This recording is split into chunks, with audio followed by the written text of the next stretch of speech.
جو آپ نے ذمہ داری عطا فرمائی ہے، آپ کی مدد ہوگی تو بات دلوں کے اندر اترے گی، آپ کی مدد اگر نہ ہوگی تو بات دلوں میں اترنے والی نہیں ہے۔ پتہ یہ لگا کہ ایک مقرر کو منبر رسول پر کھڑا ہونے سے پہلے جو حضور صلی اللہ علیہ وسلم کا مصلی ہے اس پر رات کو اٹھ کر سجدہ کرنا ہوگا، اللہ سے مدد مانگنی ہوگی، تب وہ اس مقام پر جا کے نبی علیہ السلام کو پہنچے۔ جن کی اصلاح کے لیے بات کریں گے ان سے اللہ سے مانگیں گے، پھر اللہ سے مانگیں گے کہ اللہ ہم نے اپنا کام کیا، آج اصل کام تو آپ کا ہے، دلوں کو پھیرنے والی تو ذات آپ کی ہے، وہ ہماری نہیں ہے۔ اللہ سے جب مانگیں گے ساتھ میں اور پھر اپنے کردار کی طرف دیکھیں گے۔ سیدنا امام حسن رضی اللہ تعالیٰ عنہ سے کسی نے پوچھا، حضرت میں یہ معلوم کرنا چاہتا ہوں کہ میں ایک نیک انسان ہوں کہ بد کردار انسان ہوں، تو اس کے لیے کیا طریقہ کار استعمال کریں؟ فرمایا یہ تو بالکل آسان ہے۔ فرمایا حضرت وہ کیسے؟ فرمایا جب تم تنہا ہوتے ہو یا رات کو اکیلے بستر پہ ہوتے ہو یا کہیں آپ اکیلے بیٹھے ہو، اس وقت کیا سوچتے ہو؟ کیا کسی کی بیٹی کے ساتھ زنا کا ارادہ سوچتے ہو؟ کیا کسی کے ساتھ ٹھگی مارنے کا ارادہ سوچتے ہو؟ کیا کسی کے مرنے کی دل میں دعا کرتے ہو؟ کیا کسی سے بدگمان ہوتے ہو؟ کیا کسی کے متعلق حسد رکھتے ہو؟ اگر ساری گندی باتیں ذہن میں آتی ہیں تو اس کا مطلب آپ ایک گندے انسان ہیں۔ اور اگر تنہائی میں آپ کا دل اللہ کی طرف رجوع کرتا ہے، آپ درود شریف پڑھنے کی کوشش کرتے ہیں، آپ اپنی بہن کو جا کے کچھ ہدیہ دینے کا ارادہ رکھتے ہیں، آپ اپنے غریب پڑوسی کے منہ میں لقمہ ڈالنے کے ارادے سے سوچتے ہیں کہ مجھے اللہ کچھ دے تو میں اس کو بھی دوں گا، آپ لوگوں کو جوڑنے کے بارے میں سوچتے ہیں، آپ دوسروں کے گناہوں کو چھپانے کی ہمت رکھتے ہیں، اگر آپ کے ذہن میں اچھی باتیں آ رہی ہیں تو آپ اچھے انسان ہیں، اور اگر گندی باتیں آ رہی ہیں تو کپڑے پہن کے کوئی بندہ اچھا نہیں ہو سکتا، کیونکہ اللہ بندے کے دل کو دیکھتے ہیں، لباس کو نہیں دیکھتے ہیں۔ تو علماء کو ضروری ہے کہ ان کا کردار، نبی علیہ السلام نے پہلی گفتگو اس پہاڑ پہ یہی کی ہے، کبھی دوبارہ اس واقعے کو پڑھ لیجئے گا۔ فرمایا میں کھڑا ہوں، تمہیں یقین ہے کہ میں جو کہوں گا سچ ہے، کہ اس پہاڑ کے پیچھے ایک لشکر ہے وہ آ جائے۔ تمام مشرکین مکہ نے جو اس وقت تک مسلمان نہیں ہوئے تھے، نبی علیہ السلام کی اس بات کی تائید فرمائی کہ یا رسول اللہ آپ جو کہتے ہیں اس کو تسلیم کریں۔ تو آپ کو کچھ تسلیم کروانا ہے تو پہلے اپنا کردار صحیح کرنا ہوگا کہ نہیں کرنا ہوگا؟ آج کل تو زیادہ لوگوں کی فکر اسی میں ہے کہ دوسرے کی بے عزتی کیسے کریں، اسی چکر میں لگے ہوئے ہیں کہ دوسرے کی بے عزتی کیسے کریں۔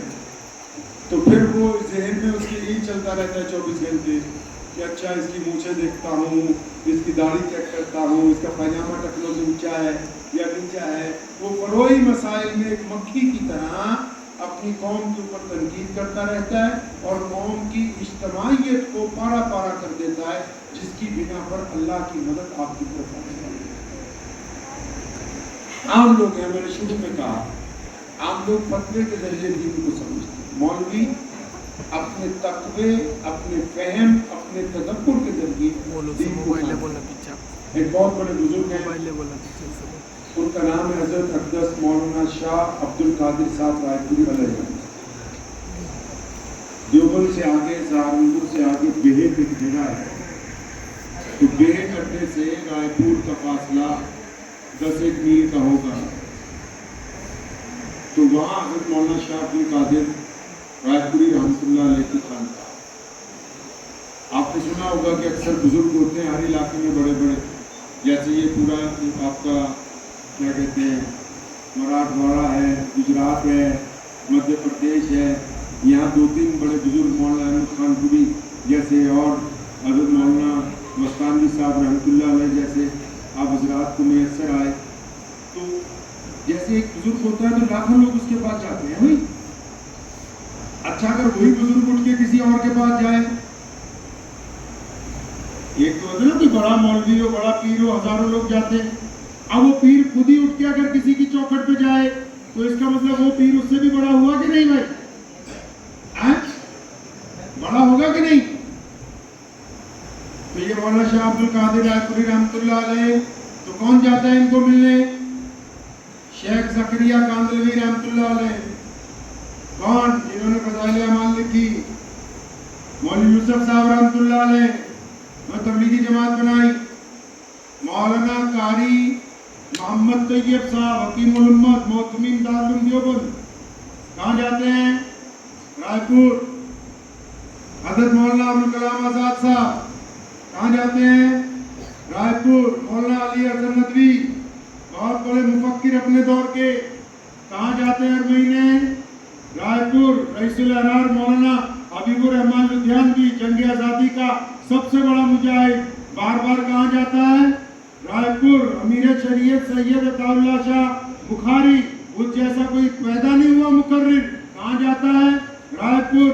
حضرت مولانا علامہ انور شاہ کشمیری رحمۃ اللہ علیہ، وہ ان کے ہم اثر ہیں، لیکن وہ کہاں جاتے ہیں ملنے؟ رائے پور۔ اور حضرت مولانا مفتی کفایت اللہ دہلوی، بھارت کے پہلے مفتی اعظم، کہاں جاتے ہیں ملاقات کے لیے؟ رائے پور۔ مولانا حفظ الرحمان صاحب عربی رحمۃ اللہ علیہ، پہلا مولوی ممبر پارلیمنٹ جو جیت کے پارلیمنٹ کے اندر گیا، وہ کہاں جاتا ہے مشورہ کرنے کے لیے؟ رائے پور جاتا ہے۔